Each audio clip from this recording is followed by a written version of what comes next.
তো আমি তোমাদেরকে আজকে একটা জিনিস দেখাবো, হ্যাঁ। সোফাতে কারা বসে? সোফাতে বসার জায়গা তো, সোফাতে বাড়ির লোকজনরা বসে, একটু রেস্ট করার জন্য বসে, বাইরে থেকে কেউ আসলো তারা বসে। কিন্তু আমাদের বাড়িতে তা না, আমাদের বাড়িতে কিন্তু মা বসতে পারবা না। কেন কি আমাদের বাড়িতে সোফা কার জন্য জানো? আমাদের বাড়িতে সোফা হচ্ছে এনার জন্য। দেখো, একটু দেখো স্টাইল, দেখো শোয়ার স্টাইলটা একটু দেখো। আর এখানে গুড্ডু শুয়ে আছে, কারণ বাইরে মানে কিছু একটা শুয়ে আছে, তাই একটু চেয়ে গেছে। মানে এ সোফাতে একদম মাঝখানে এখানে শুয়েছিল, আমি বসেছি, তার জন্য এখান থেকে আমি ওকে সরিয়ে দিয়েছি। সরছে না, ওকে একদম ওদিকে করে দিয়েছি, শুয়ে আছে।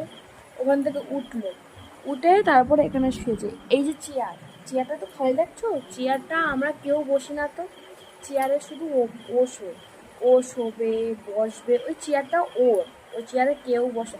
ও মনে করো আমরা যদি এসে বসি, ও সরবেই না তোর জায়গার থেকে। ও ওই জায়গাতেই বসে থাকবে, শুয়ে থাকবে, ঘুমাবে, উঠবে না। ওকে আমরা যদি এই ওঠ, তাহলে যে উঠবে, নাহলে তো উঠবে না, ওটা ওরই জায়গা, ওকে ছুটে দিতে হবে কি, ওটা ওরই চেয়ার, ওই চেয়ারে আমরা তো বাবা কিছু বলার নেই। আর এখন ওখানে আমি এম করে ঠেলে সরিয়ে দিয়েছি হাত দিয়ে, যে ও উঠবে তা না, এরকম শরীরে শুয়ে আছে। এরকম কোনো হেল নেই, দোল নেই, কিছু নেই এদের। মানে একদম, মানে কি বলবো, এরকম তোমাদের বাড়ি হয়?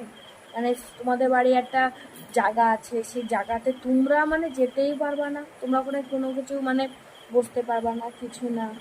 তা আছে, আমাদের বাড়ি আছে, আমাদের বাড়ি সোফা আছে, চেয়ারটা আছে।